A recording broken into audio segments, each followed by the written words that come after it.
ಸ್ನೇಹಿತರೆ ನಮಸ್ಕಾರ. ಹೇಗಿದ್ದೀರಿ ಎಲ್ಲರೂ? ಪ್ರೇರಣಾ ವಾಹಿನಿ ಯೂಟ್ಯೂಬ್ ಚಾನಲ್ಗೆ ಸ್ವಾಗತ ಸುಸ್ವಾಗತ. ಪ್ರತಿಯೊಬ್ಬ ತಂದೆ ತಾಯಿಗೂ ಕೂಡ ತಮ್ಮ ಮಕ್ಕಳು ಚೆನ್ನಾಗಿ ಓದಬೇಕೆಂಬ ಮಹಾದಾಸೆ ಇದ್ದೇ ಇರುತ್ತದೆ.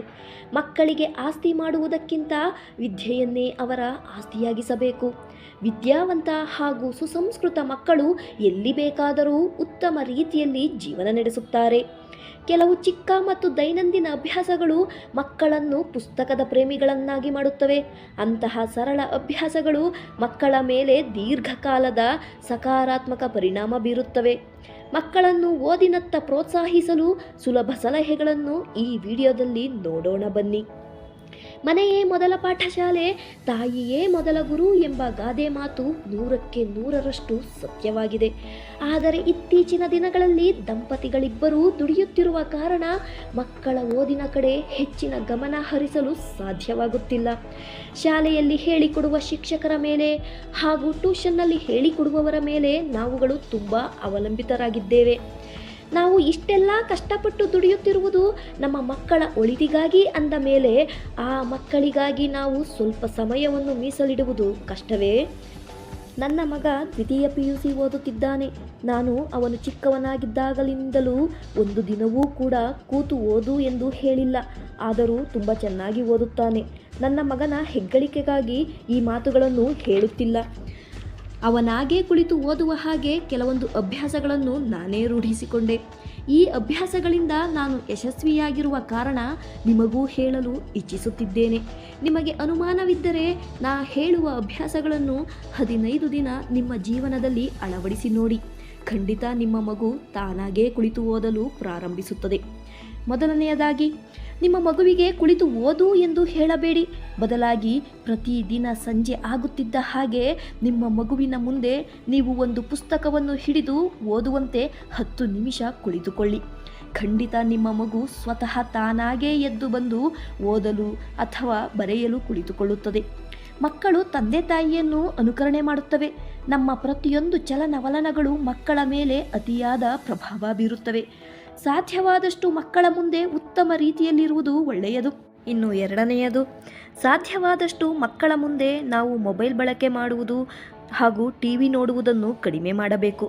ಮಕ್ಕಳಿಗಾಗೇ ಈ ಜೀವನವನ್ನು ಮುಡುಪಾಗಿಟ್ಟಿದ್ದೇವೆ ಅಂದ ಮೇಲೆ ಮಕ್ಕಳ ಓದಿಗಾಗಿ TV ಹಾಗೂ ಮೊಬೈಲಿನಿಂದ ಸ್ವಲ್ಪ ಸಮಯ ದೂರವಿರುವುದು ಕಷ್ಟವೇ? ಇನ್ನು ಮೂರನೆಯದು, ಮಕ್ಕಳಿಗೆ ಕುಳಿತು ಓದಲು ಆರಾಮದಾಯಕ ಜಾಗವನ್ನು ಸಿದ್ಧಪಡಿಸುವುದು ಉತ್ತಮ. ಅವರು ಓದುವ ಜಾಗ ಸಕಾರಾತ್ಮಕವಾಗಿರುವಂತೆ ನೋಡಿಕೊಳ್ಳೋಣ. ಆ ಜಾಗದಲ್ಲೇ ಮಗುವಿಗೆ ಬೇಕಾದ ಪ್ರತಿಯೊಂದು ಪುಸ್ತಕಗಳನ್ನು ಇಟ್ಟಿರುವುದು ಒಳ್ಳೆಯದು. ಓದುವುದು ಒಂದು ಕೆಲಸ ಎನ್ನುವ ಬದಲು ಅದೊಂದು ಖುಷಿಯ ಅನುಭವ ಎಂದು ಮಕ್ಕಳಿಗೆ ಅನಿಸಬೇಕು. ಹೀಗೆ ಮಾಡಿದಾಗ ಮಕ್ಕಳು ತಾವಾಗಿಯೇ ಅಲ್ಲಿ ಹೆಚ್ಚು ಸಮಯ ಕಳೆಯಲು ಇಷ್ಟಪಡುತ್ತಾರೆ. ಇನ್ನು ನಾಲ್ಕನೆಯದು, ಮಕ್ಕಳ ಮುಂದೆ ಆಗಾಗ ಚಿಕ್ಕ ಪುಟ್ಟ ನೀತಿ ಕಥೆಗಳನ್ನು ಓದೋಣ. ಕಥೆ ಹೇಳುವಾಗ ಪಾತ್ರಗಳಿಗೆ ತಕ್ಕಂತೆ ಬೇರೆ ಬೇರೆ ಧ್ವನಿಯಲ್ಲಿ ಮಾತನಾಡೋಣ. ಕಥೆಯ ದೃಶ್ಯಗಳನ್ನು ಅಭಿನಯಿಸಿ ಮತ್ತು ತಮಾಷೆಯ ಶಬ್ದಗಳನ್ನು ಮಾಡೋಣ. ಇದರಿಂದ ಮಕ್ಕಳ ಗಮನವನ್ನು ಸೆಳೆಯಬಹುದಲ್ಲದೆ ಮಕ್ಕಳ ಕಲ್ಪನಾ ಶಕ್ತಿಯನ್ನು ಹೆಚ್ಚಿಸಬಹುದು. ವಾರಕ್ಕೆ ಒಮ್ಮೆಯಾದರೂ ಮಕ್ಕಳ ಜೊತೆ ಹೀಗೆ ನಾವು ಇದ್ದದ್ದೇ ಆದಲ್ಲಿ ಅವರಲ್ಲಿ ಶಬ್ದಕೋಶವನ್ನು ಹೆಚ್ಚಿಸುವುದರ ಜೊತೆಗೆ ನಮ್ಮ ಮತ್ತು ಮಕ್ಕಳ ನಡುವಿನ ಭಾವನಾತ್ಮಕ ಬಾಂಧವ್ಯವನ್ನು ಬಲಪಡಿಸಬಹುದು. ಇನ್ನು ಐದನೆಯದು, ನಿಮ್ಮ ಮಕ್ಕಳ ಶಾಲೆಯಲ್ಲಿ ಶಿಕ್ಷಣ ಹೇಳಿಕೊಡುವ ಶಿಕ್ಷಕರ ಜೊತೆ ಒಮ್ಮೆ ಮಾತನಾಡಿ ಬನ್ನಿ. ನನ್ನ ಮಗುವಿಗೆ ಪ್ರೀತಿಯಿಂದ ಮನೆಯ ವಾತಾವರಣ ಬರುವಂತೆ ಪಾಠ ಹೇಳಿಕೊಡಿ. ಖಂಡಿತ ನಮ್ಮ ಮಗು ನಿಮ್ಮ ಸಬ್ಜೆಕ್ಟ್ನಲ್ಲಿ ಆಸಕ್ತಿದಾಯಕವಾಗಿ ಓದುತ್ತದೆ ಎಂದು ನಿಮ್ಮ ಮಗು ಇಲ್ಲದ ಸಂದರ್ಭದಲ್ಲಿ ಹೇಳಿ ಬನ್ನಿ. ಯಾವ ಶಿಕ್ಷಕರು ತಮ್ಮ ವಿದ್ಯಾರ್ಥಿಗಳನ್ನು ಪ್ರೀತಿಯಿಂದ ತಮ್ಮ ಸ್ವಂತ ಮಕ್ಕಳಂತೆ ಕಾಣುತ್ತಾರೋ ಅವರ ಸಬ್ಜೆಕ್ಟ್ ಮಕ್ಕಳಿಗೆ ಕಷ್ಟವಾಗಿದ್ದರೂ ಕೂಡ ಅವರ ಪ್ರೀತಿಯನ್ನು ಹೆಚ್ಚಿಗೆ ಪಡೆಯುವ ಉದ್ದೇಶದಿಂದ ಚೆನ್ನಾಗಿ ಓದಲು ಪ್ರಯತ್ನಿಸುತ್ತಾರೆ. ಇನ್ನು ಆರನೆಯದು, ಇದು ಅತಿ ಮುಖ್ಯವಾದದ್ದು. ನಿಮ್ಮ ಮಗು ತಿಂಗಳ ಪ್ರೋಗ್ರೆಸ್ ಕಾರ್ಡ್ ತಂದು ನಿಮ್ಮ ಕೈಗೆ ನೀಡಿದಾಗ ಒಂದು ವೇಳೆ ಮಗು ಕಡಿಮೆ ಅಂಕ ಗಳಿಸಿದ್ದಲ್ಲಿ ಯಾವುದೇ ಕಾರಣಕ್ಕೂ ಒಂದು ಮಾತು ಕೂಡ ಬಯ್ಯಬೇಡಿ. ಬದಲಾಗಿ ಸ್ವಲ್ಪ ಹೊತ್ತು ನಿಮ್ಮ ಮಗುವನ್ನು ಏನೂ ಮಾತನಾಡಿಸದೆ ಮುಖ ಸಪ್ಪಗೆ ಮಾಡಿ ಕುಳಿತು ಬಿಡಿ. ನೀವು ಬೈದಷ್ಟು ಮಗು ನಮ್ಮ ಅಪ್ಪ ಅಮ್ಮನದ್ದು ಯಾವಾಗಲೂ ಇದ್ದಿದ್ದೇ ಎಂದು ಅಂದುಕೊಳ್ಳುವುದರ ಜೊತೆಗೆ ಅಪ್ಪ ಅಮ್ಮನ ಬೈಗುಳಗಳಿಂದ ತಪ್ಪಿಸಿಕೊಳ್ಳುವ ಉದ್ದೇಶದಿಂದ ಮುಂದಿನ ಪರೀಕ್ಷೆಗಳಲ್ಲಿ ಕಾಪಿ ಮಾಡಿಯಾದರೂ ಸರಿ ಜಾಸ್ತಿ ಅಂಕ ಪಡೆಯಲೇಬೇಕು ಎಂಬ ತೀರ್ಮಾನಕ್ಕೆ ಬಂದು ಬಿಡುತ್ತದೆ. ಮಕ್ಕಳಿಗೆ ಬೈಯುವ ಬದಲು ಅವರ ಮುಂದೆ ಸ್ವಲ್ಪ ಹೊತ್ತು ಸಪ್ಪಗೆ ಕುಳಿತುಕೊಳ್ಳುವುದರಿಂದ ಮಗು ತನ್ನ ಮನಸ್ಸಿನಲ್ಲಿ ಭಾವನಾತ್ಮಕತೆಯಿಂದ ಚೆನ್ನಾಗಿ ಓದಲು ತನ್ನನ್ನು ತಾನು ಅಂತರ್ಪ್ರೇರಣೆ ಮಾಡಿಕೊಳ್ಳುತ್ತದೆ. ಯಾವಾಗ ಮಗುವಿನಲ್ಲಿ ಅಂತರ್ಪ್ರೇರಣೆ ಅಥವಾ ಸ್ವತಃ ಕಲಿಯಬೇಕೆಂಬ ಆಸಕ್ತಿ ಮೂಡಿಬರುತ್ತದೋ ಅಂತಹ ಮಕ್ಕಳು ಮಾತ್ರ ಓದುವಿನಲ್ಲಿ ಹಾಗೂ ಸಂಸ್ಕಾರದಲ್ಲಿ ಮುಂದಿರುತ್ತಾರೆ.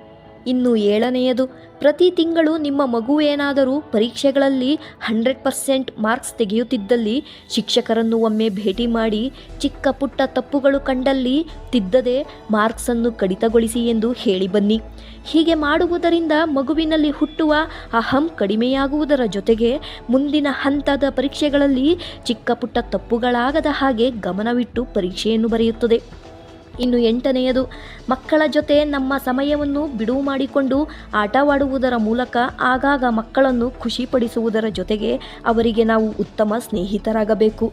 ನಮ್ಮೊಂದಿಗೆ ಮಕ್ಕಳು ಕಳೆಯುವ ಸಮಯ ಅವರಿಗೆ ಅವರ ಸ್ನೇಹಿತರ ಜೊತೆಯೇ ಇದ್ದೇನೆ ಎಂಬ ಅನುಭವವನ್ನು ಉಂಟು ಮಾಡುವಂತಿರಬೇಕು.